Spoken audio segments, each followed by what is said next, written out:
వెంకటాచలమునందు మాత్రమే జరిగే అద్భుతం ఏమిటో తెలుసా అండి?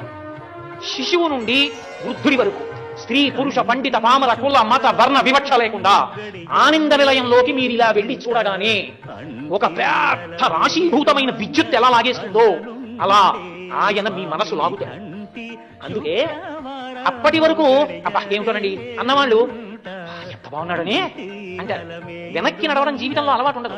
తోసేస్తున్నా గోవిందా గోవిందా గోవిందా గోవిందా నువ్వు బయటకు వచ్చి కూడా ఇలా చూస్తుంటారు. తొంగి ఎలా ఉంది ఏం చెప్పనండి అంటారు.